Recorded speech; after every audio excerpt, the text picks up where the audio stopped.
Sejam todos muito bem-vindos a mais um episódio do Voicast, o podcast da agência Voic. Eu sou Giovanni Lázaro e está aqui comigo também presente o Lucão Editor, responsável por todos os bastidores aqui do Voicast. O episódio de hoje tem como convidado ele, Thiago Diniz, sócio da SVN Investimentos, que é um escritório credenciado a XP Investimentos com mais de 20 bilhões sob assessoria. Isso mesmo, 20 bilhões, não são 20 mil, são 20 bilhões sobre assessoria. O Thiago é graduado em Administração de Empresas pela Universidade Estadual de Londrina, em Gestão Financeira pela FGV e pós-graduado em Finanças, Investimentos e Banking pela PUC do Rio Grande do Sul. Possui certificação de CFP e da Ancord e diversos cursos no interior.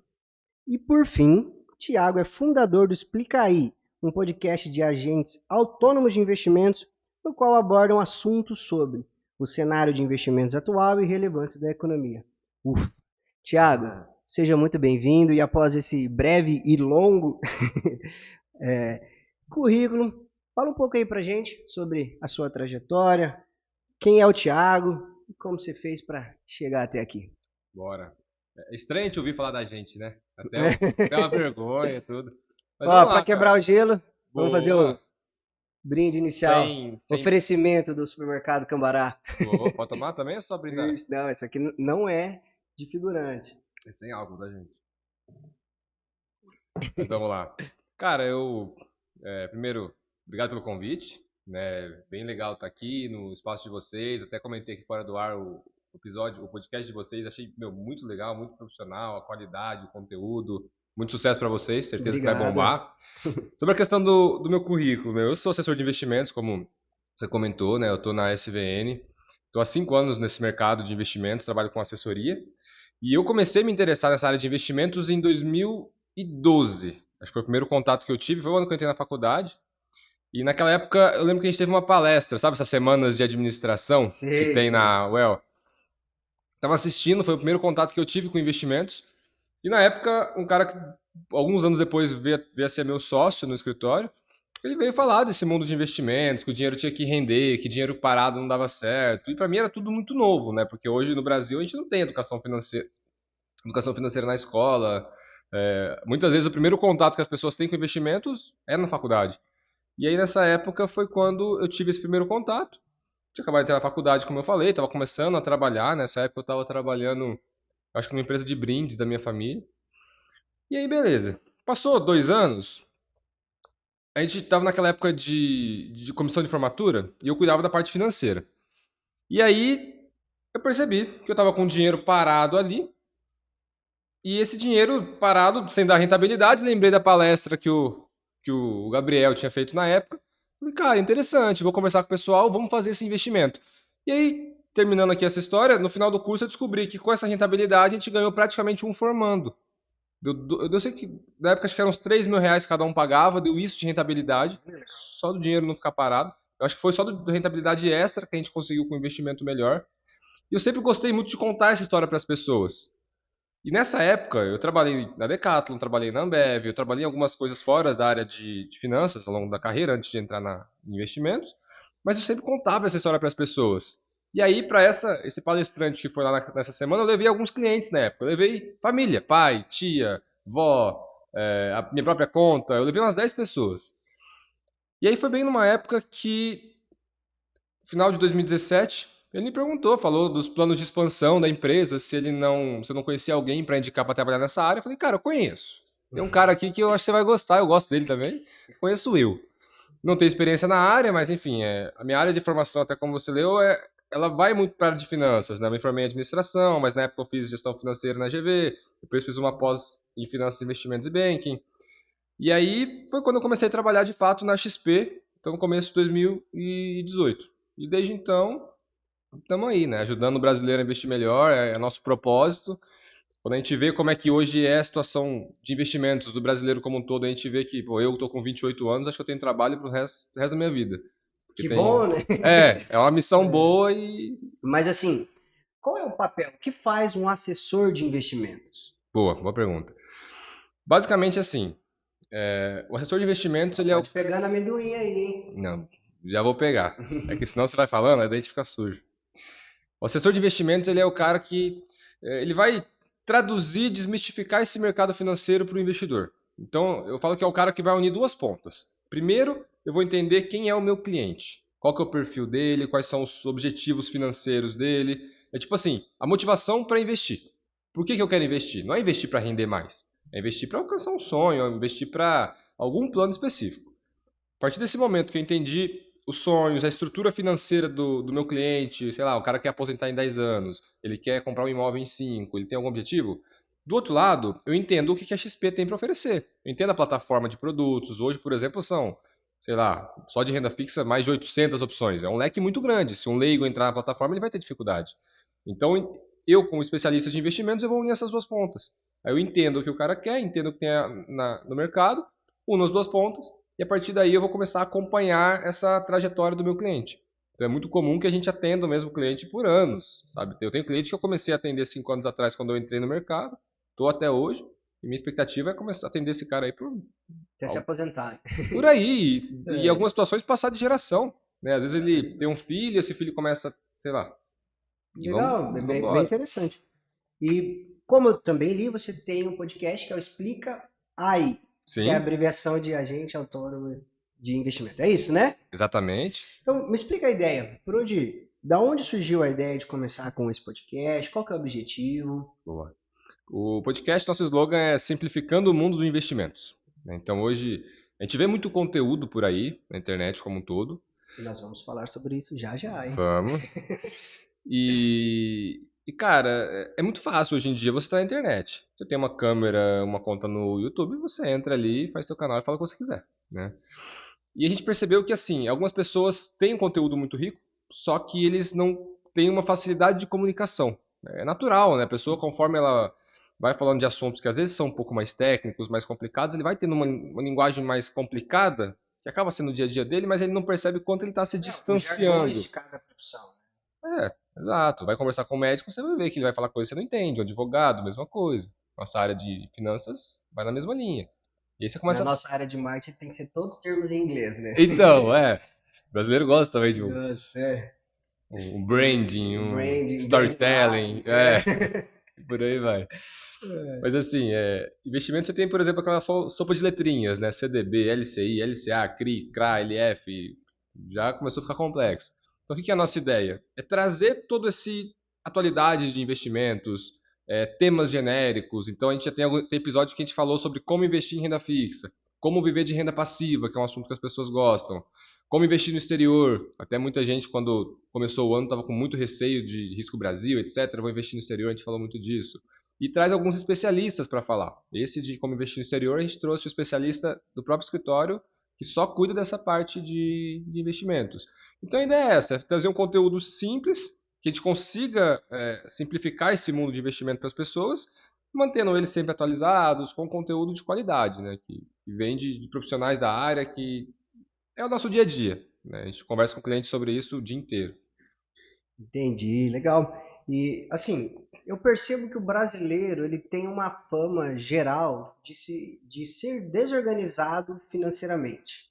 Muito. Você concorda com isso? E se você concorda, o porquê que você acha que nós, brasileiros, de uma maneira geral, somos desorganizados? Boa. Cara, o ponto do brasileiro, eu acho que está linkado muito à parte de falta de educação financeira na base. Com Né? certeza. Até essa semana, começo da semana, eu fui num colégio particular para dar uma aula sobre investimento. E eu achei super legal que agora o novo ensino médio ele já traz um pouco desses assuntos, que até depois que eu postei no Instagram, alguns outros professores vieram me chamar também para levar esse conteúdo, porque eu entendi que agora parece que é obrigatório. É, Enfim, a grade do novo ensino médio tem algumas matérias, disciplinas nessa área, assim. então, eles têm que cumprir uma carga horária, é mais focado na profissão que eles querem ir. Uhum. Né? Não é igual na nossa época, que a gente pegava o geralzão ali na faculdade que você ia entrar. Eu achei muito legal. E é uma idade, na época ali, acho que na aula foram pessoas de 14 a 15 anos, e levar esse conteúdo básico para eles começarem a entender sobre investimentos. Só que antes de você entender de investimentos, você tem que entender um pouquinho sobre finanças pessoais.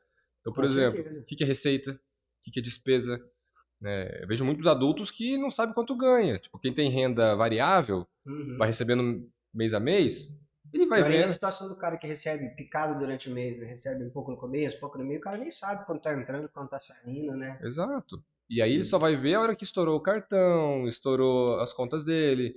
Então acho que falta muito dessa noção de você ter uma organização. E a partir daí, conforme você consegue ter uma boa organização, vai sobrar dinheiro. Vai sobrar muito entre aspas, né? Mas você vai fechar o mês tendo mais receita do que despesa. Então, sobrou dinheiro. E a partir daí você consegue se planejar. O que eu vou fazer com esse dinheiro? Eu vou investir em mim? Vou investir no meu negócio? Eu vou investir na minha casa? Vou investir no mercado financeiro, que é o que eu consigo ajudar? E por aí vai. Mas eu acho que essa questão do brasileiro ser desorganizado está muito linkado à falta de cultura, falta de educação na base. E até tem uma pesquisa que eu gosto bastante, chama Raio-X do Investidor. Ela é da Ambima, que é um órgão do mercado financeiro bem atuante. É a sexta edição que eles soltaram esse ano, todo ano eles atualizam. E eles comentam sobre o perfil do brasileiro. E a gente percebe que os mais jovens já estão muito diferentes, muito mais evoluídos do que as pessoas de outras gerações. Então, quando tem ali os relatórios, eles são bem estratificados por classe social e por idade. Você vê que os mais jovens já são mais interessados, pesquisam muito mais no YouTube, Spotify, a própria questão de podcast está muito aí uhum. em alta, né? E assim, eu percebo assim, até vendo muito por essa questão da falta de educação na base. Eu vejo que, por exemplo, cara, eu estudei muito, né? Tive contato com diferentes disciplinas, diferentes matérias, e nós tivemos no nosso ensino médio, mas algumas coisas que poderiam resolver essa questão, sei lá, por exemplo, eu nunca aprendi a fazer o imposto de renda. Uhum, Eu acho que muito dessa nossa situação, se a gente tivesse essas noções básicas desde cedo, igual você mesmo falou, receita, despesa, eu acho que isso podia mudar muito a forma como que a gente se porta. Por exemplo, hoje sou um empresário e, cara, eu tive que estudar até nível de faculdade, tive que comprar algumas coisas no nível de faculdade, tive que comprar livro, curso, para eu estudar. Mas se eu tivesse tido essa noção lá atrás, talvez o meu caminho tivesse sido muito mais fácil. E eu vejo que eu acho que essa situação, talvez, dessa desinformação leva muita gente a acabar em dívida. sim. E você, como assessor financeiro, planejador financeiro, quais são os passos? O que a gente tem que fazer para se livrar das dívidas? Uhum. E até completando, né? A dívida, ela, quando você está pagando dívida, você está pagando juros. O que é os juros? É uma bola de neve, cara. Porque se esse mês você vai ter um valor ali de dívida, e se você não está pagando essa dívida, no mês que vem essa dívida vai ser maior do que o mês anterior e por aí vai. Então, se a pessoa não consegue se organizar, que é a resposta da tua pergunta, ela tem que ter uma organização para conseguir sair das dívidas. Se ela não consegue se organizar, ela não vai ver uma luz no fim do túnel. E aí tem gente que vai carregando até chegar uma hora que ele acha que o banco vai ligar para ele para renegociar a dívida. E de fato, é prática de alguns dos bancos, ele entra ali na parte de devedores duvidosos, na parte de que o banco tem hora que ele já considera que nem recebe mais esse dinheiro e ele renegocia em algumas situações. Mas, cara, você vai contar com isso? Eu acho que é complicado. No meu planejamento pessoal, por exemplo, eu vou contar que em algum momento, e vai que Não, demora 5 anos, 10 não anos, está com o nome travado, né? Não vai conseguir não está nas fazer o minhas mãos. financiamento, né? É isso, não está nas minhas mãos. Então, assim, o que é o plano de ação para resolver isso? É simples. É assim, pega tuas contas de um mês. A gente está agora em junho. Vamos pegar minhas contas de maio. O que eu ganhei? O que eu recebi? Coloca num papel, numa planilha, como a pessoa achar mais fácil. Não precisa ser complicado, sabe? Pega um papel e escreve, tá ótimo, não tem problema. Na outra linha, você vai colocar ali, na outra coluna, tudo que eu gastei. Ah, gastos de casa, tal. Beleza. A partir daí, se eu conseguir, eu acho que é mais legal, você vai categorizar. Então, o que são gastos de moradia? O que são gastos de transporte? Gastos de saúde? E aí você vai conseguir enxergar ali o que está meio exagerado. Tem gente que gasta, por exemplo, um gasto que é muito comum, alimentação fora de casa. A maioria das pessoas gasta mais do que acha. Porque você vai comendo todo dia, 30 por dia. 30 por dia são R$ 900 no mês. A gente não tem essa noção. Você só percebe quando você começa a fechar e começar a pensar mais em mês do Uhum. que em dia em si. É aquele meme, né? Olhando a fatura do cartão lá, 15, 20, 30, chega no final do mês 4 mil. Como é que chegou Eu aqui? não sabia que de 15 em 15 chegava aqui, né? Exato. É bem isso. Então acho que é essa organização. E a partir do momento que a pessoa tem essa organização de saber o que ele fez mês passado, e assim, a ideia não é que o cara fique todo mês fazendo isso, porque é chato pra caramba. Mas você tem que se conhecer, saber como estão os seus gastos. E pouca gente se conhece. Faz isso um mês. Se achar melhor, faz 2 meses para você poder ter uma média. Vai que um mês você ficou meio fora da curva ali, fora da média, teve um gasto fora do esperado, enfim. Pagou em PVA só esse mês, sei lá. Beleza, a partir daí você começa a fazer um orçamento. Então, eu gastei R$ 1.500 de transporte, R$ 2.000 de transporte, mas eu acho que foi muito. Então agora eu vou gastar mil reais, vou gastar R$ 800. Beleza, esse é o planejamento. A partir daí, qual plano de ação eu posso tomar para isso? Então, se eu fizer a mesma coisa, é óbvio que o resultado vai ser o mesmo, né? Agora não, eu sei lá, ando muito de Uber. Beleza, não dá para otimizar isso? Ou, sei lá, meu carro ele é um carro que hoje é muito caro. Será que não dá para eu cortar? Descer um Claro, padrão, né? claro que ninguém quer, não é legal. Só que às vezes é um plano de ação que você tem que fazer para resolver a dívida, que é a bola de neve. A partir do momento que você conseguiu isso, acabou com a bola de neve, aí em vez de você empurrar ela para baixo, ela começa a ir para o seu lado, que aí é a bola de neve positiva, que são os investimentos. Que daí o juros está vindo para você. Esse é o próximo passo. É o que a gente quer Agora que eu me chegar. livrei das dívidas, Boa. qual que é o próximo passo? É isso. Então, tô sem dívida. Vamos supor que eu tô no 0 a 0. E às vezes o 0 a 0 é tão bom, né? Muito melhor do que estar negativo. Tô no 0 a 0. Então, a partir de agora, eu vou começar a construir. O que é a primeira coisa? É aquilo que eu estava falando. Eu tenho que ter um saldo positivo no final do mês. Eu tenho que ganhar mais do que eu estou gastando. A partir daí, eu vou poder investir. Primeira coisa, eu tenho que ter uma reserva, né? Se a pessoa ela tem uma receita que ela varia muito, então, por exemplo, profissionais que têm renda variável, profissionais que são comissionados, geralmente a receita tem mês que é muito bom, tem mês que não é, enfim. Como você tem essa incerteza, você vai ser um pouco mais conservador. Então você vai deixar ali em investimentos que não vão te travar em tempo e que não vão ter muito risco, mas, sei lá, um valor de 6 a 12 meses dos seus gastos. Ah, meu custo é R$ 5.000. Beleza, calcula ali de 6 a 12 meses, 30 a 60 mil, você vai colocar isso numa reserva de emergência. E vai E é construir. normal demorar para conseguir atingir a reserva de emergência, né? Tem gente que fala assim, ai, ah lá, já complicou, mas, gente, É, é um processo, é uma construção, né? pra gente se aposentar, a gente vai até os 65 anos. Então, a ideia é que a gente tenha um trabalho mais longo. Claro que ninguém está falando de você ficar, eu tô com 28 até os 65, são mais de 30 anos fazendo isso. Dá para fazer melhor, dá para fazer mais cedo, mais eficiente. Uhum. Só que tem que estar organizado, tem que saber o que você vai fazer. Mas assim, tem que conseguir, vamos supor, eu dei o exemplo de uma pessoa que tem gasto de 5 mil por mês. Não sei se é o exemplo da pessoa que está ouvindo a gente, mas vai guardando mês a mês até que você tenha essa reserva. Isso já vai render. Hoje, esse rendimento ele é 13,75% ao ano, que é a nossa taxa Selic. Se o cara investe na poupança, é menos, que daí já é um investimento ineficiente. Mas se ele investe no Tesouro Selic, por exemplo, que é super acessível, com R$ 50 a pessoa consegue investir, vai render a taxa Selic, que hoje é 13,75%, é uma taxa alta, é mais de 1% ao mês de rendimento. Hoje, o momento atual permite que a gente tenha essa rentabilidade. Se o cara tem lá R$ 1.000, só de rendimento, esse mês já vai dar R$ 10. Mês que vem, vai subindo, vai subindo. Imagina você fazendo isso por 5, Eu 10, achei que você ia 15, fazer essa 20. conta de cabeça. Cara, é por causa da cerveja, senão eu faria. É. Mas o raciocínio é esse, sabe? E assim, é assim que você começa. Ah, mas eu já tenho minha reserva de emergência. Então, pelas contas que o Thiago falou aqui, o recomendado para mim seria ter uns 50 mil de reserva. E eu já tenho 100 mil. O que eu faço? 50 mil de reserva. Os outros 50 mil, pensa em quais são os seus objetivos. Tem gente que tem prioridade de começar a guardar para aposentadoria. Então, por exemplo, o meu foco, um exemplo, tá? É trabalhar até os 40 anos, são mais 12 anos. Eu quero acelerar ao máximo para chegar lá e parar de trabalhar. Eu quero ter renda passiva. Você vai poupar tudo que você puder agora. Exato. E qual que é a vantagem de ter isso?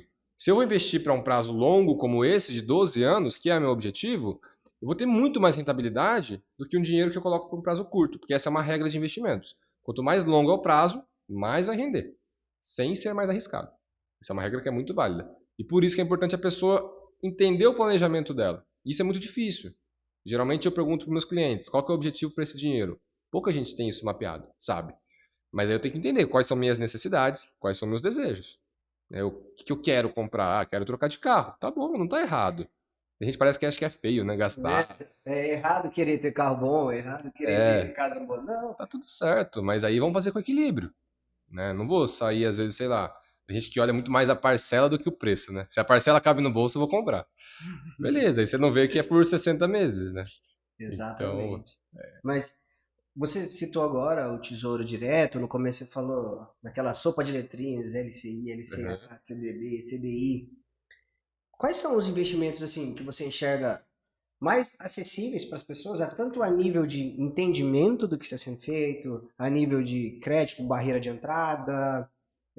Claro que a gente tem que pautar os investimentos sobre o tripé, que eu acho que você ainda vai falar bem sobre isso. Mas quais são você acha que os investimentos iniciais assim para a Tá. galera? Eu sempre recomendo você começar pelos investimentos mais conservadores possíveis. Então, tipo assim, eu quero entrar numa piscina. Eu não vou pular nela com os dois pés. Eu vou colocar o pé devagarzinho, ver se está gelada, ver a profundidade. Eu estou conhecendo. Então a ideia é essa. Às vezes a pessoa, eu pergunto pro meu cliente, né? Já investiu? Ah, não. Só fiz poupança. Poupança é um investimento. Então, às vezes, você já tem esse paralelo. Já investi em poupança, beleza. Aí uma coisa que é legal, né, Giovanni? O que é a poupança? Emprestar dinheiro para o banco. Ah, mas eu vou emprestar dinheiro para o banco e se ele não me devolver? Existem todas as seguranças por trás, mas na prática, poupança é emprestar dinheiro para o banco. Da mesma forma que você empresta dinheiro para o banco investindo numa poupança, você pode investir num CDB. Você está fazendo a mesma coisa. Mas o que é um CDB? O que significa CDB? CDB, Certificado de Depósito Bancário. O que é isso? Emprestar dinheiro para o banco. Né? Resumindo, é isso. O que muda? Poupança é a forma que o banco vai usar esse dinheiro. O banco vai usar ele para fins habitacionais, com crédito subsidiado e tal. Para mim, investidor interessa o quê? Nada. Poupança e CDB. Normalmente CDB paga mais. Tem uma diferença importante? Tem. Poupança não tem imposto. CDB tem. Mesmo assim, vale a pena. Fora isso, aí é sopa de letrinhas, né? LCI e LCA, letra de crédito imobiliário, letra de crédito do agronegócio. Agronegócio e imobiliário são setores que o governo incentiva. Então eles tiram imposto. Então, da mesma forma que a poupança, esses dois não têm imposto. Qual que é a mudança, qual que é a diferença de uma poupança, de um CDB, de um LCI e do LCA? Qual que é mais arriscado? Tudo igual. Se eu estou falando do mesmo banco, eu estou emprestando dinheiro para o banco, estou fazendo a mesma coisa. Qual que é a diferença? A forma que o banco vai usar esse dinheiro. Lastro imobiliário, lastro do agronegócio. Meu, esquece isso. Está emprestando dinheiro para o banco. Acabou. É Essa é a simples. lógica, né? Fora isso, Tesouro Selic. Que eu acho que é um nome que, pelo menos, se a pessoa não sabe o que é, pelo menos o nome acho que ela deve ter ouvido alguma vez. O que é isso? Emprestar dinheiro para o governo. Ah, mas o político eu não gosto desse cara, tal. Esquece. Quando você empresta dinheiro para o governo, é o investimento mais seguro de qualquer país. Por quê? A impressora é do governo. Impressora de dinheiro. Se acabou o dinheiro, ele imprime mais. Vai gerar inflação? Vai, mas é outro problema. Imagina ser você com uma impressora dessa, Ah, eu ia ficar feliz, hein? Ai, ai. Entendi. Mas assim, questão dos primeiros investimentos mais simples. É dessa forma que eu começaria. Dentro de CDB ou dentro do Tesouro, por exemplo, que são títulos públicos, você vai fazendo uma distribuição em relação a prazos. Então você vai trabalhar com prazo de um dia, um mês, um ano, 2 anos, 3 anos, naquela regrinha que eu falei agora. Quanto mais longo, mais rende. Só que são investimentos seguros, você não vai ver muita oscilação. Aí a pessoa quer Você consegue começar. se planejar com aquele dinheiro, né? Consegue. Aí a pessoa, vamos supor que ela gostou de uma ideia que ele ouviu de alguém falando de investir em ações. Investir em ações é uma boa? Cara, é excelente. Você está virando sócio de empresas. Quais empresas? As melhores do Brasil. As melhores empresas do Brasil estão na bolsa hoje em dia. Você quer ser sócio delas? Eu quero. Só que assim, você tem que entender que você não vai comprar, não vou virar sócio da agência Voik agora e mês que vem eu vou vender a sociedade. A ideia é virar sócio para ficar um tempo. Só que o brasileiro ele tem uma ideia muito imediatista, sabe? Uhum. Brasileiro, pra ter ideia, quando eu comecei a trabalhar com investimentos, em 2018, tinha 1 milhão de pessoas na bolsa. Hoje tem 5 milhões. Estados Unidos, se não me engano, é metade da população ou mais. Aqui ainda é muito pouco. Acho que são 4% das pessoas que investem na bolsa, se não foram. E a quantidade de empresas que estão na bolsa brasileira também é muito baixa, né? Também é bem menor. Comparado percentualmente aos Estados Unidos, né? Ah, nem compara. É uma economia muito mais desenvolvida, que faz isso há mais tempo, que tem educação básica de finanças na escola, que eu acho que começa tudo aí. Mas assim, eu nem lembro qual que era a pergunta, mas acho que era por aí. A gente Os vai falando. investimentos iniciais, você atendeu? Acho que eu respondi, né? Ele respondeu, mas então vamos lá, vamos pegar o CDB de exemplo. Se Uhum. eu quiser investir em CDB, o que eu faço? Eu compro um CDB, eu vou lá na porta do branco, Do branco. Leva dinheiro na é a carteira. cerveja. Eu vou lá no banco, oi, quero comprar um CDB, ou eu preciso de um assessor de investimento, liga, Thiago, quero comprar, faço minha conta na XP e compro. Qual que é o Uhum. passo para investir no CDB, LCA, LCI, Boa. todas essas letrinhas aí? Tá, excelente. O CDB, quem emite um CDB são os bancos. Então, eu vou ter um CDB do Banco Itaú, CDB do Banco Bradesco e de outros N bancos que, às vezes, alguns a gente nem conhece de nome, alguns a gente conhece, mas você vai ter todos eles. Se você investe através de um banco, por exemplo, eu sou cliente do Banco X, você pode investir em CDB do Banco X. Qual que é o diferencial, por exemplo, de uma corretora como a XP, que é onde eu trabalho? Na XP, a gente vai ter uma plataforma que, com um único cadastro, você vai ter acesso a praticamente todos os CDBs do mercado. Então, com acesso, você consegue comparar qual que está te pagando mais. Né? Entendi. Mas assim, qual que é o custo para criar uma conta na XP? Não tem custo. Vai lá, cria a tua conta em 10 minutos, você vai ter acesso ali às opções de investimento. Não quero criar conta na XP, ou tenho conta numa outra corretora. Beleza, lá vai ter CDB da mesma forma. Tenho conta no banco. O banco vai ter CDB também. É restrito aos investimentos, aos CDBs do próprio banco, mas você vai ter ali também opções para isso. Tá, entendi. Então, assim, Ti, eu sou um cara, eu consumo muito conteúdo de YouTube e eu vejo que tem uma gama, assim, tem muitos influenciadores sobre finanças. Uhum. Eu queria ouvir do ponto de vista de um profissional. Dá para confiar nesses influenciadores do ramo de finanças? Cara, assim, alguns sim, né? Eu já peguei informações erradas, tá? De assistir no vídeo, assim, coisas bem complicadas. Por exemplo, o influenciador falando que fundo imobiliário é uma sugestão para você investir esse dinheiro de reserva de emergência que eu estava explicando agora há pouco o que é. Não é. O imobiliário tem risco, então eu não falei que tem esse negócio sem risco? Esse tipo Sim. de coisa eu já ouvi. Mas assim, tem muita gente boa, tá? Tem picareta e tem gente boa, né? Exato. Tem alguns que ficaram bem famosos até, escreveram livros, etc. Tem caras que estão há muito tempo no mercado. Tem um leque grande e crescente, sabe? Mas tem uns caras muito bons pra isso, fazendo conteúdo gratuito. Tá, e como que eu consigo reconhecer que o cara é confiável, assim? Como que eu Uhum. posso, de certa forma, checar essas informações ali, pra saber se o que o cara tá falando ali no vídeo é real, eu posso seguir aquilo? Tá. Cara, assim, eu gosto muito de pegar pessoas que estão vinculadas a instituições. Puta, não é essa palavra, instituições sérias, não é isso, mas instituições mais robustas, que têm nome no mercado. Por exemplo, pegar uma pessoa que é um Sim, analista que trabalha na XP. Só uma que instituição que tem um lastro, né? exato. Você sabe que ele não vai falar qualquer coisa, ele vai ser cobrado, né? Então, esse cara já é uma boa indicação. Assessor de investimento. Todos os assessores de investimento, que é minha profissão, né, agente autônomo de investimento, eles são credenciados a CVM. Eu não posso sair falando bobagem na internet, que eu posso ser fiscalizado, posso ser multado, Se você falar uma bobagem aqui no Voicast, eu posso ser descredenciado até, eu posso perder a minha profissão, meu direito de é trabalhar. algo sério É isso, né? sério, né? Então, é uma outra forma, você pegar pessoas que estão sendo fiscalizadas, é uma outra forma legal de fazer isso. E aí, ver talvez o próprio gabarito da pessoa, a própria formação que essa pessoa tem. Então, por exemplo, a Ancor, que é a prova que ela é obrigatória para todos, a certificação, né? Obrigatória para todos os assessores de investimentos trabalharem no mercado. Cara, não é uma prova fácil. É uma prova que o cara tem que estudar, tem que entender de investimento para poder certificar para isso. Eu tenho uma certificação que até você comentou no começo, que é de CFP. Acho que hoje deve ter umas 1.000 pessoas no Brasil que têm a certificação, 1.000, 1.500 mais ou menos. Eu fiquei um ano e meio estudando para conseguir tirar. Ela é internacional, ela tem todo um requisito para tirar, enfim. É, ali ela testa que a pessoa tem um nível de conhecimento, que ela estudou.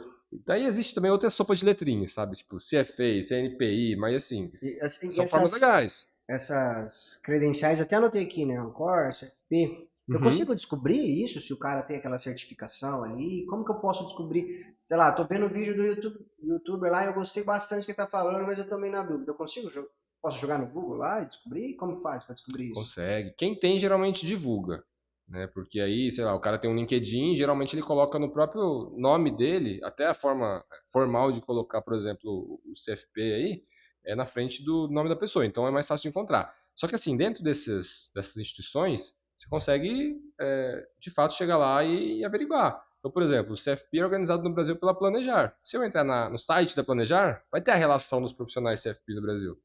Né? A Ancor é a mesma coisa, vai ter ali a relação dos profissionais que são credenciados. Então dá para você checar isso. Tá, e agora que a gente descobriu como identificar os picaretas, né, e separar os bons, Uhum. igual eu falei, eu consumo muito conteúdo e eu vejo muito, mas assim, é uma gama muito elevada de conteúdo, de dicas e de ideias. Dá uma dica, como que a gente consegue pôr em prática esses ensinamentos, Esse conteúdo que igual você falou, tem muita gente que traz conteúdos muito bons mesmo. Você tem Uhum. alguma dica pra gente? Cara, assim, em relação aos investimentos, eu acho que tem que começar, eu acho que vale muito a pena você acompanhar o conteúdo que esses caras estão postando, né? Então, eu falei aqui de algumas formas de identificar, mas assim, tem alguns caras na internet que eu mesmo gosto muito de acompanhar, que produzem alguns conteúdos bastante ricos, né? Então, por exemplo, um dos primeiros, e acho que um dos maiores hoje é o Primo Rico, o Thiago Nigro. Eu gosto do conteúdo dele, é um cara que entende o que ele está falando, é um cara que traz um conteúdo sério, ele se comunica muito bem, então é um conteúdo que é legal acompanhar.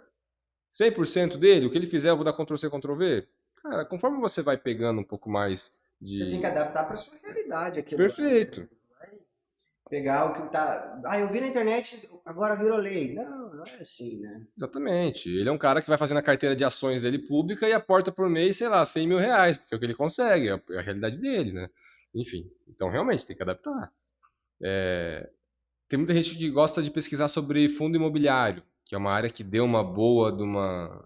Entrou muito em moda um tempo Mas é atrás. modinha, né? Construir renda passiva e tal. Dentro da XP tem a Mafê Violati, que é uma pessoa que ela não tem tanta quantidade de seguidores ainda, mas é uma pessoa que fala super bem sobre fundos imobiliários, explica super E bem tem sobre a... propriedade. E é certificado. Então a gente pode saber que se ela falar uma bobagem, ela vai ser punida, Ah, né? vai. Com certeza. Hoje a XP tem 4 milhões de clientes, então alguém vai ver, alguém vai falar mal, vai denunciar e enfim, dá problema. É. Ah, legal. Ó, galera, é o seguinte, além desses influenciadores aqui que o Thiago falou, sigam ele aí nas redes sociais, sigam, Boa. explica aí, o Lucão vai colocar na, né, Lucão, você vai pôr na tela dessa vez aí o arroba do Thiago, o canal do YouTube lá do podcast, pra gente seguir. Thiago, vamos fazer um brinde agora, que agora Vamos. agora vai começar a série de assuntos polêmicos. É bom que você falou logo, porque daqui a pouco ia acabar. Aí o Cambaraia tem que mandar outra Não, o aqui. Cambará vai mandar outra, né, Cambará? Então, Thiago, seguinte, a gente citou, por exemplo, que você citou os fundos de investimentos como um assunto da modinha. Sim. Eu tenho certeza que vai dar até like, você vai dar o corte. Lucão, já fica a dica aí, agora vai sair um corte. As criptomoedas, Uhum. Bitcoin, Voicoin, todas essas coisas aí, são confiáveis? Vamos lá. Cara, a criptomoeda, quando ela começou a aparecer ou até ganhar mais notoriedade, né? Porque até ela ganhar notoriedade e o começo dela teve um gap aí que ela, eu não lembro quando é que foi criada, mas tem um tempinho bom. Ela é um sistema que ela é descentralizada. Então isso algumas pessoas viram como muita vantagem, porque não era regulado pelo Banco Central, regulado pelos governos, não tinha que pagar imposto. Então, enfim, tinha algumas diferenças aí que as pessoas gostaram bastante. Tem algumas que são confiáveis, tem algumas que não são, né? Então a gente até viu algumas aí que saíram notícias que tinha pessoas que investiam bilhões de reais, do nada caíram. Eu já vi questão de corretoras que às vezes aconteceu de apresentar algum problema. Teve uma vez que eu li uma notícia, cara. Uma corretora que, se eu não me engano, era no Canadá. E a senha do computador. É bizarro mesmo, mas assim. O cara que era o dono da corretora morreu. E a senha, o computador dele é que dava acesso e ninguém tinha senha. E, Nossa, meu, o cara ele era programador, então não era não era fácil fácil de quebrar. hackear. E eu nem sei como acabou a história, mas assim. É legal que eu deixei a curiosidade e não traz. Pesquisem, Pesquisa. pesquisem aí, galera. Corretora do Canadá que o cara perdeu a senha. Corretoras grandes que já aconteceram situações, não sei se chegou a quebrar, mas deu uma balançada legal agora. Isso, questão de um ano agora, sabe? Então, assim, primeira coisa, você tem que saber a corretora que você vai trabalhar. Pega corretoras grandes, corretoras sérias. é, Deve ter uma quantidade grande de corretoras para trabalhar com isso hoje em dia. Então, acho que é a primeira coisa, sabe? Para você não perder esse recurso ali. Agora sim, falando da cripto em si, tem fundamento, tem um lastro. Agora, o mais difícil, quanto que vale? É muito difícil você metrificar isso, né? Um Bitcoin que chegou a valer já mais de R$ 300.000. Será? Não sei. Pode ser que sim. Pode ser que 300 mil seja pouco. Pode ser que ela tenha O que fato de valer. não ter lastro que dificulta essa análise, né? Ele tem ali a questão da quantidade limitada de bitcoins que são emitidos. Então, pela oferta e demanda, se a demanda é limitada, Na verdade, a oferta é limitada, a demanda sobe, você sobe o preço. Então tem muito disso.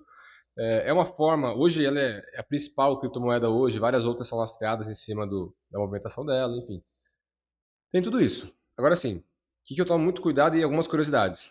Hoje tem mais pessoas que investem em criptomoeda do que em ações. As pessoas, elas se vão muito fácil pela promessa simples de ganhar dinheiro, né? Ah, vem É, cá, comprou Bitcoin de R$ 10 vai virar 300 mil. Todo é. mundo quer isso. Teve um caso recente, nem tão recente, do Scarpa, né? O ex-jogador do Sim, Palmeiras. E o caso dele se tornou público pelo fato dele ser uma pessoa pública. Mas agora eu fico imaginando a quantidade de pessoas que não caiu no tipo de golpe, os caras prometeram, meu, a gente vai comprar Safira, sei lá, inventaram uma história e ele caiu. sim, Como que a gente evita cair nisso? Como que eu consigo. Por exemplo, você citou o Bitcoin como uma moeda uma, confiável, mas como que eu sei, por exemplo, que eu não estou caindo num golpe desse, não é uma pirâmide, não é essas coisas assim que a gente sabe sim. que não são sérias, né? Uhum. Cara, a promessa, assim, se a promessa é muito alta, desconfie. Isso é a primeira coisa, né? Se o cara chegar pra você, porque assim, ó, um parâmetro para as pessoas que estão assistindo a gente. Eu falei agora que a taxa Selic é 13,75% ao ano, que dá mais ou menos 1% ao mês. Aí vem um cara e te oferece 3% ao dia. Ao dia. Cara, é estranho, né? E outra, se ele, Tentador. outra coisa, se ele consegue 3% ao dia, por que é que ele está apresentando isso para alguém? Por que que ele não pega o dinheiro dele e faz isso? 3% ao dia, não vou conseguir fazer de cabeça uma conta de juros compostos dessa, mas eu tenho certeza que em 6 meses, se ele começar com R$ 100, ele aposenta. Fácil, mas tipo, muito fácil, porque é muito exponencial isso. Por mês ele mais que dobra o dinheiro, muito fácil, é absurdo. E aí, Então por que que ele ia estar te oferecendo isso? Era só ele pegar 10 não e deixar lá para sempre para ele ficar multimilionário e pronto. Não precisava, exato, né? alguém te oferecer mais do que 2% ao mês, já está estranho, sabe? Eu falei uma regra da parte dos investimentos. Tem duas regras importantes. A primeira é: quanto maior o prazo, maior a rentabilidade. A segunda: quanto maior o risco, maior é o potencial de rentabilidade. Não quer dizer que vai render mais ele pode render. Então, por exemplo, se eu pegar uma criptomoeda que não vale nada, muita gente já pensou nisso e acho que alguns até já fizeram. Ah, vou pegar uma criptomoeda qualquer aqui, que vai que ela explode e eu fico milionário. Né? Porque a gente ouviu falar que com o Bitcoin foi assim, tem um cara que comprou lá atrás, que hoje é muito rico. Beleza, e tem muitos outros que compraram no ápice e perderam dinheiro. Né? Então é muita questão do comportamento e acho que está muito ligado à ganância isso. Que é um sentimento do ser humano, é normal. Ah, eu quero atalho, eu quero ficar rico fácil. É. Alguém conseguiu? Apertar 2 botões aqui, ficar rico e pronto. Alguém conseguiu, eu vou conseguir também. Cara, é difícil. Né? Existe essa história? Existe, mas está muito ligado à sorte também, tá? E eu vejo vários lugares mesmo. Na verdade, assim, eu já vi vários vídeos falando que o Bitcoin vai substituir o dólar. Aham. As criptomoedas, por exemplo, no caso específico, o Bitcoin tem esse potencial? Você acredita que é possível a gente deixar de fazer os negócios em dólar e passar a fazer em Bitcoin de uma maneira mundial isso? Uhum. Muito difícil, tá? Você fala o dólar, tá? Mas eu falo até um pouco mais. A moeda. Você, substituir a própria moeda com lastro em algum país, né? O dólar, ele manda no mundo aí, deve estar mais ou menos 200 anos, não sei. E até recentemente tinha muita gente conversando e discutindo se fazia sentido que daqui a pouco o dólar começasse a perder força e a moeda da China começasse a ser a moeda que ia mandar no país. Se a gente pega um histórico longo aí, teve época que foi a moeda da Inglaterra, quando a Inglaterra é que era o país mais relevante. Teve época que foi Portugal, na época das grandes navegações, já foi a Holanda, enfim. Não foi sempre o dólar. E aí agora tem gente que discute a questão do Bitcoin. Eu acho complicado, a menos que mude muito a forma de fiscalização. Porque assim, eu teve uma vez, muito tempo atrás, antes de eu trabalhar com investimentos, que eu entrei numa empresa, investi numa empresa, era um dinheiro, tipo assim, pequeno, tal, que eu não contava com ele, podia perder. Eu Pequeno fiz para você o quê? Uns 2 milhões? por aí, não tô brincando. Era um dinheiro que eu poderia perder e não ia me atrapalhar no meu Não ia fazer planejamento. falta na sua vida, assim, no seu cotidiano. Exato. Só que, lógico, não queria perder. Só que o potencial era muito grande. A promessa ali, acho que era em torno de 3% ao mês. Aí eu li a historinha da empresa, falei, meu, legal, faz sentido. Eu estava comprando potencial de mineração que eu pagava ali para o cara comprar placas de vídeo para ele minerar em algum país e no final tinha rentabilidade, enfim, era uma historinha legal. parecia que colava. E A geralmente, storytelling ali foi bem bonita. geralmente a história convence, né? Mas assim, por que eu tô contando essa história? Era uma pirâmide. Depois de algum O tempo, assessor de investimentos não, caiu na ainda não pirâmide. era assessor de Não era investimentos. assessor ainda, né? Mas, cara, é legal usar esse paralelo, porque tem gente que não gosta de contar essa história e, tem vergonha e tal. Fala, cara, a história convence, a história é boa.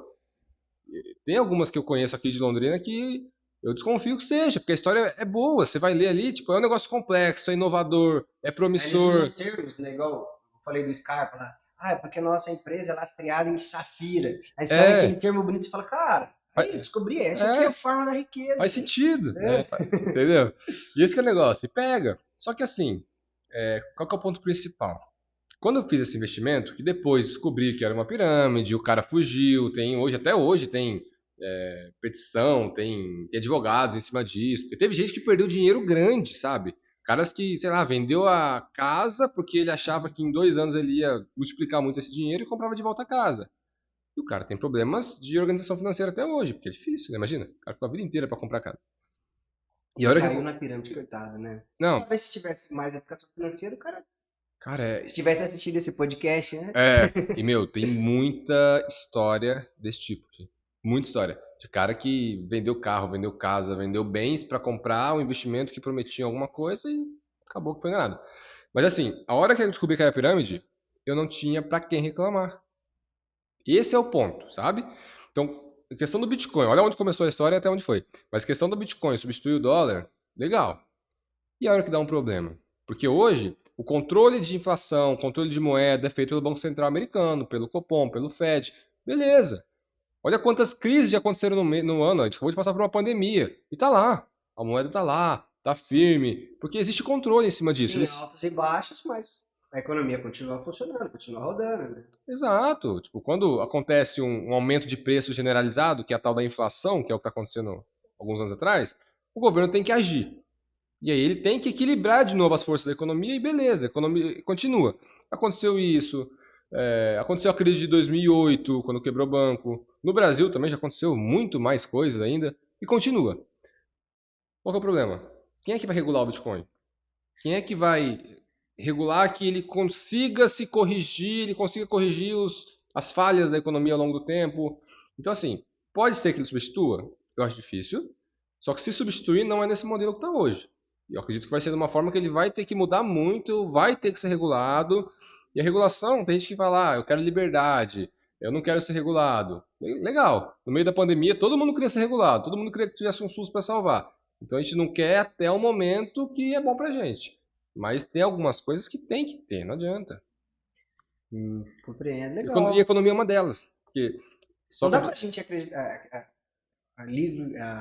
A mão invisível do mercado não é tão simples assim, né? Na teoria é uma coisa, a prática, às vezes, a gente precisa dessa, de certa forma, intervenção ali para que as coisas funcionem no dia a dia, né? precisa, meu, porque a gente, numa economia capitalista, o que a pessoa quer, o que a empresa quer, o empresário quer, é lucro. Maximizar o lucro. Ponto. Existe um exemplo muito bom aqui. Quando as empresas vão fazer fusões, essa fusão tem que ser aprovada, para que isso não crie um monopólio.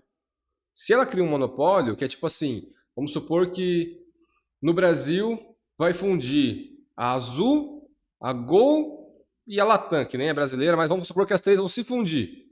Acabou, vai sobrar quem? Então agora elas podem Elas cobrar o que elas comandam o que elas quiserem, quiserem. entendeu? Elas podem cobrar o que elas quiserem na passagem de avião, porque se você não pagar, você não vai viajar. Então é um monopólio, ela tem um poder muito grande. Tem que existir a concorrência para que o mercado se ajuste. Então é esse ponto, sabe? Até algum ponto a liberdade é muito boa, eu concordo.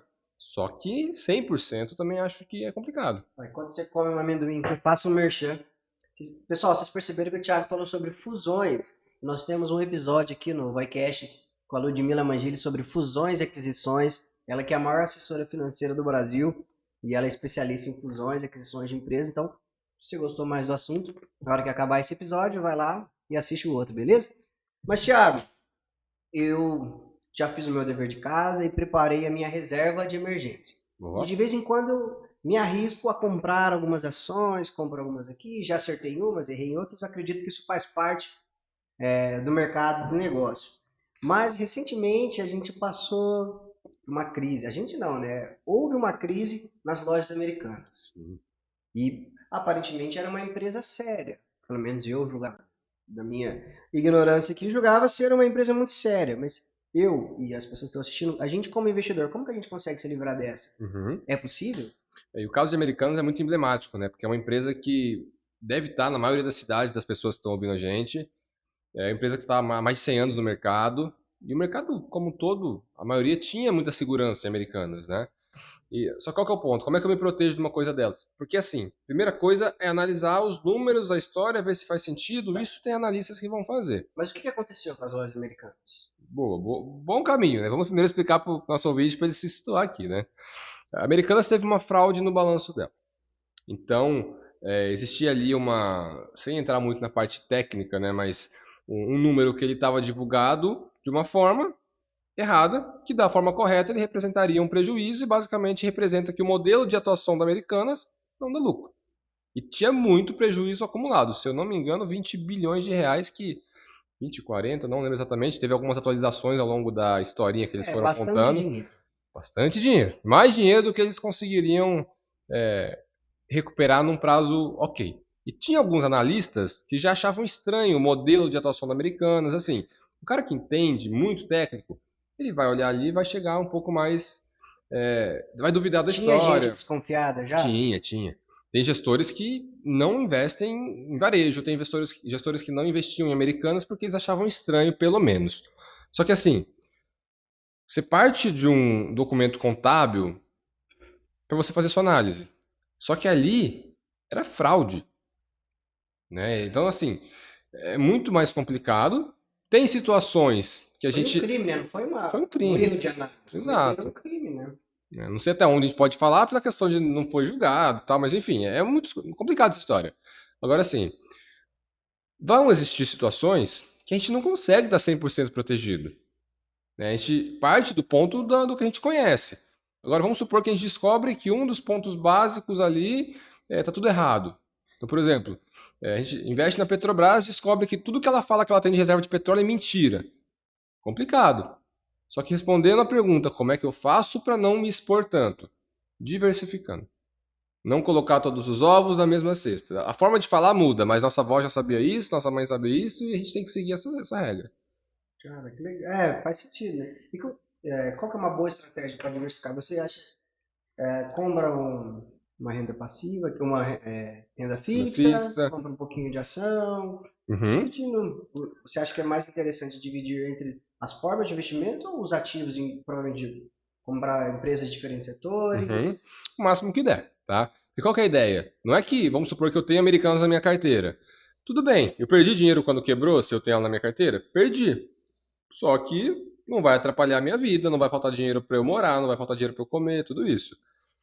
E eu tenho que diversificar entre setores. Então eu vou ter renda fixa. Se eu quero só ter renda fixa porque eu tenho um perfil muito conservador, eu quero, estou começando agora, não entendo muito e eu me sinto mais seguro assim. Beleza, eu posso ter uma carteira 100% renda fixa. Essa questão de perfil é muito sério. Se o cara ele já aceita um pouco de oscilação na rentabilidade da carteira, ele tem um perfil um pouco mais moderado, ele vai distribuir em outras categorias, renda fixa, fundo de investimento, dependendo se ele achar que faz sentido, ações, se estiver dentro do perfil dele, e aí ele vai diversificar bastante. Ações, eu quero investir em ações. Ah, não pega teu dinheiro e coloca tudo numa só. Ah, eu gosto do Bradesco, eu acho que o Bradesco é um bom banco, eu acho que ele vai crescer, pegar todo o meu dinheiro e colocar nele. Legal. Mas vai que acontece alguma coisa, descobre alguma coisa errada no banco, ou que a forma de atuação, a estratégia dele que ele quer fazer não dá certo, você vai ser afetado em todo o seu patrimônio, né? Então é aquela questão, não tem atalho. Vamos fazer uma estratégia que você vai ganhar ao longo do tempo e por um bom tempo, né?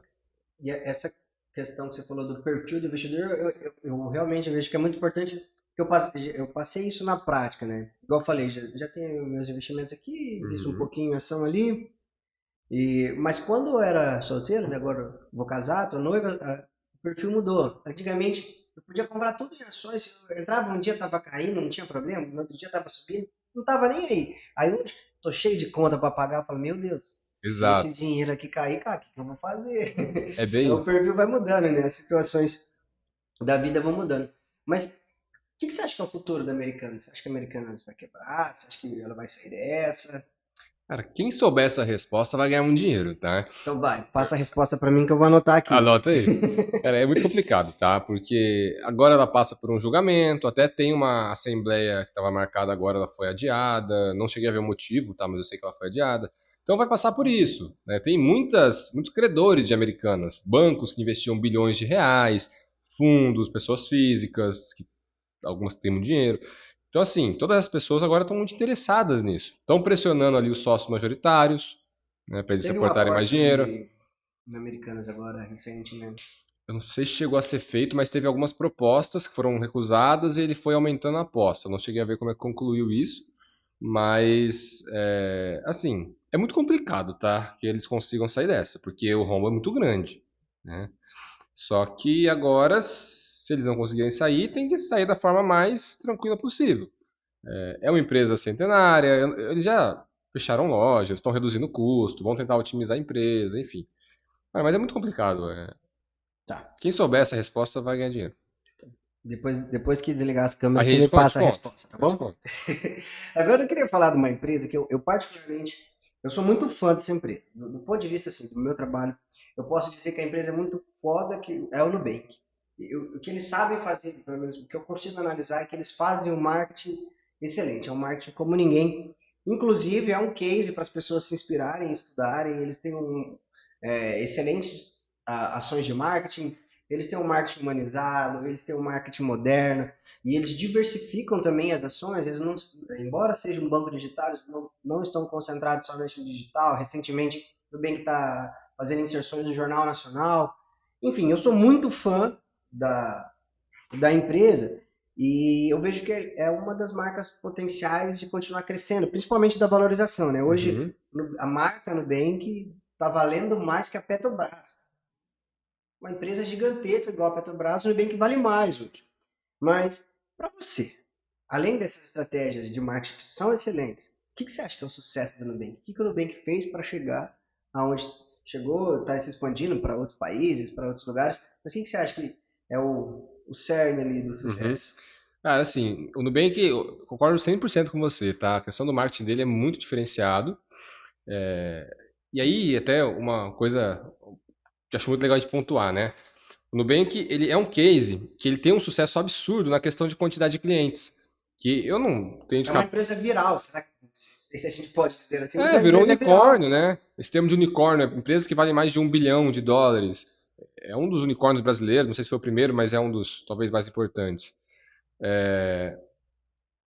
Todo mundo deve ter um roxinho aí, ou conhece alguém que tem um roxinho na carteira, etc. Mas eu acho que o sucesso dele está muito ligado ao marketing dele, tá? Só que eles tiveram uma estratégia que é uma estratégia de aquisição de clientes.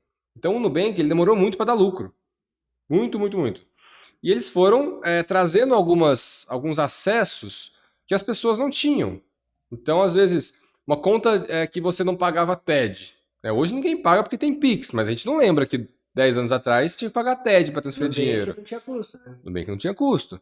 Então, mas como é que ele faz isso? De onde que ele tira dinheiro? Cara, ele foi queimando caixa. Ele foi fazendo aquisição de clientes. É a estratégia dele. Primeiro eu vou trazer clientes, encher a minha carteira de clientes. E no bem que hoje eu não sei quantos milhões de clientes tem, mas o resultado dele, sempre que sai relatório, os analistas olham muito essa questão do crescimento. Depois dele veio o Banco Inter, aí Banco C6, por aí vai, mas os digitais vieram muito seguindo a linha do Nubank. E aí, qual que é o grande X da questão em relação ao Nubank? Como é que o Nubank consegue pegar essa quantidade enorme de clientes que às vezes não pagam nada, porque não paga tarifa, não paga TED, E tem crédito. tem crédito, ele usa cartão de crédito, tudo bem, cartão de crédito gera receita para eles, mas às vezes é pouco. E aí como é que ele faz isso se tornar rentável? Que é o grande X da questão, o mercado ainda está tentando entender, mas assim, eles compraram um tempo atrás a Isinvest, que era uma enorme, uma corretora muito grande, bem menor que a XP, tá? Mas é grande. Compara, que agora é a Nuinvest. Começam a entrar com serviços bancários, que é o que dá receita. Porque o banco ganha dinheiro com crédito. Né? Crédito que eu falo assim, financiamento, aí o banco ganha muito É, dinheiro. o produto do banco é dinheiro. Exatamente. Ele vende dinheiro. Sim. né? E aí ele começa a fazer essa migração. E aí a própria Isinvest, a corretora, começou a gerar dinheiro em cima de investimentos, de corretagem de investimentos, etc. Acho que eles têm até um time de assessoria e vão começando a aumentar esse leque nessa linha, sabe? Mas assim, Nubank, sem dúvida, é um case absurdo, cresceu absurdamente e até uma polêmica enorme que foi criada no mercado foi quando o Nubank abriu capital na bolsa, né, que dentro do mercado de investimento a gente chama de IPO, né, oferta inicial de ações. Quando ele fez o IPO, o preço do banco era mais alto do que a soma dos maiores bancos do Brasil. Então, tipo assim, se você pegasse e somasse o valor de mercado do Itaú, do Bradesco, do Santander, eu não lembro se eram todos, mas alguns dos maiores, não dava o preço do Nubank. Só que sem dar lucro. E os bancos dentro do Aí essa Brasil. promessa, né? Exato. Dentro do Brasil, os bancos são as instituições que mais dão dinheiro há muito tempo. Diferente da nossa economia de uma economia, por exemplo, americana. 20 anos atrás eram petroleiras que davam dinheiro. Hoje são empresas de tech. Google, Facebook, né? No Brasil, 20 anos atrás eram os bancos. Hoje são os bancos ainda. Continua sendo. E aí, mesmo assim, o Nubank valia mais que todos esses, quando fez a oferta inicial de ações. Conforme o mercado foi entendendo um pouco mais a dinâmica, começando a talvez desconfiar de todos esses preços em cima disso, a ação do Nubank caiu bastante. Só que ainda assim, acho que hoje deve estar entre os quatro maiores bancos dentro do Brasil, né? Itaú, Bradesco, eu acho que já é Nubank, o Banco do Brasil. Só que se você olhar, eu até vi essa semana uma tabelinha que tem o valor do banco e o lucro que ele dá. O valor do banco você vê ali certinho. E o lucro tem um buraco no meio da tabela que é o Nubank. Que é esse ponto. Só que hoje, esse que é o X da questão. Já está precificado no preço da ação que ele vai dar muito lucro. Se de fato acontecer, legal. Agora, se não acontecer, e conforme vem passando os tempos, eles vão divulgando os relatórios e não vem entregando o que o mercado acredita, no preço da ação, olhando da ótica de investimento, ele pode corrigir. Mas agora, sim, como banco, como marketing, como quantidade de clientes, sucesso, é um case espetacular. A questão de. É o marketing humanizado, né? Quantas Exatamente. ações eles não fizeram? Aí o cara postava foto. É, a marca em si é uma marca personificada, né? Muito. Parece que o Nubank é teu amigo. Exatamente. Verdade.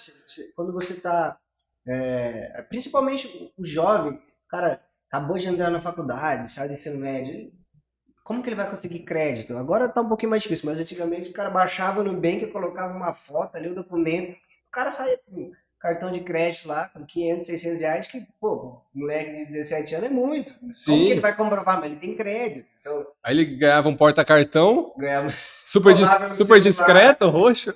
você usava aquele lá. Usava, lógico que usava. Aí você colocava atrás do celular e todo mundo via que você tinha. Mas assim, eu sei que você, acho que não é viável dar uma indicação, mas hoje, do teu ponto de vista, as ações do Nubank então são mais expectativa futura do que realidade agora. Eu investiria no Nubank agora. Eu estou comprando uma possibilidade ou estou comprando um fato? Uhum. Até um ponto legal da gente pegar de gancho em relação a isso. Eu, como assessor, pela regulação, eu não posso dar uma recomendação de investimentos. Mas assim, quando a gente lê relatórios de analistas de investimentos que podem dar essa recomendação, a gente vê que tem todos esses pontos que eu citei aqui na argumentação, sabe? Pode dar ganho? Cara, quando você olha o preço da ação, já está embutido que ela vai dar ganho. E como é que a Já ação. precificou esse ganho Já, futuro. já tem uma regra, o mercado antecipa os fatos. Então já está precificado. Como é que uma ação dessa sobe? Se o resultado vier ainda acima disso, só que já está alto, né? Entendi. Então, e se ele começa a não entregar essa expectativa, mesmo que o resultado seja bom, mas abaixo da expectativa, aí a ação ela começa a cair para entrar um pouco mais na realidade, sabe? E a gente citou um pouco há pouco sobre os influenciadores de finanças. E no meu caso, eu já fui influenciado por alguns conteúdos a comprar determinadas ações. Aham, Você acha que esses caras, esses influencers, eles conseguem influenciar preço de ação? Por exemplo, a gente gravar um monte de vídeo aqui falando, tô só dando um exemplo. sim. Ah, Nubank tá de graça, tá muito barato, as ações vão explodir. Nubank, sei lá, é o novo petróleo, sei lá, inventei aqui. Mas você acha que esses caras conseguem influenciar o preço da ação? Consegue. Depende um pouco da ação, né? Porque tem que ver qual que é o tamanho dela, quanto que ela tem de liquidez, quanto que é negociado. Mas dependendo um pouco do movimento, Consegue, porque o preço de uma ação, ele é oferta e demanda. E se tem muita gente comprando, ou seja, demandando, o preço dela vai subir. Então chega a influenciar sim. Até quem tiver curiosidade de ver no computador, joga no Google. Depois que acabar o podcast. Depois que acabar. Espera acabar, de fazer encerramento, agradecimento. E aí a pessoa entra no Google. Exatamente. E escreve lá. IFIX. IFIX. Isso aí é o índice que vai medir a média das cotações dos fundos imobiliários. Tá? Não é ação, só que é negociado na bolsa. E vai ter o mesmo comportamento do que uma ação, que é oferta e demanda. Se você entrar e der uma olhada no resultado de 2019, se eu não me engano, nesse ano o índice ele subiu 28%. Né? Tem, lógico, o lado de mercado, só que é uma época que entrou muito na moda. Tinha muito influenciador falando. E aí você viu o preço dela subindo muito forte. Tanto que desde aquela época, o preço do índice ainda não corrigiu. Não chegou aonde ele estava antes da pandemia. Então, tem alguns efeitos que a gente vê. E assim, o mercado de fundo imobiliário ele é muito menor que o mercado de ações. Quanto menor o mercado, é mais fácil você poder influenciar no preço. Poder ter um tipo de ação que, se tem pouca gente comprando, uma ordem ali tem muito peso. Agora, se é um negócio que está todo mundo comprando e vendendo, não vai influenciar tanto. Mas assim, entre as empresas mais relevantes, aí é mais difícil. Porque aí quem faz preço acaba sendo um pouco mais os grandes players, os fundos, e aí eles movimentam milhões de reais, é difícil negociar, é difícil influenciar dessa forma. Legal. E Tia, vamos falar um pouquinho sobre recomendações de leitura para quem Boa. quer iniciar no mundo dos investimentos. Talvez se tiver algum curso para indicar, mas eu particularmente gosto muito de ler. Uhum. Até recentemente li o livro, não sei se você recomendaria, que é o Axiomas de Zurique, Sim. da filosofia de investimento, enfim. E eu tirei alguns insights legais, mas queria que você compartilhasse o que você sugere para a gente ler, para a gente aprender um pouco sobre investimentos e ver se a gente fica rico. Tá, vamos lá, 2 livros, cara. Primeiro, O Homem Mais Rico da Babilônia. Esse é um livro que eu sempre indico. Às vezes eu faço palestra, eu sorteio ele para dar para as pessoas entenderem a história também. Super leve, no fim de semana a pessoa lê. A história, ela conta uma historinha mesmo, então não é nada técnico. Por isso que eu gosto bastante e fala muito de comportamento, etc. E o segundo, Psicologia Financeira. Esse é um livro mais atual. E ele fala um pouco de historinhas também, uma coisa leve. Só que para a pessoa entender um pouco mais da parte comportamental de finanças do que técnica, né? Esse que você falou, o Axioma de Zurique, também é bem legal, da parte comportamental. Então acho que tem 3 livros aí para o pessoal ler e se inteirar um pouco mais do assunto.